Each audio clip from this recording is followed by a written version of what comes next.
أسمو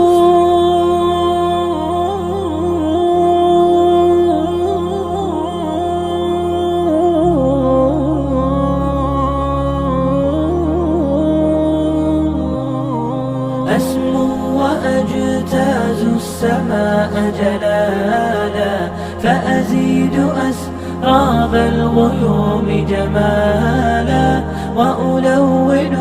الدنيا بأجمل بسمة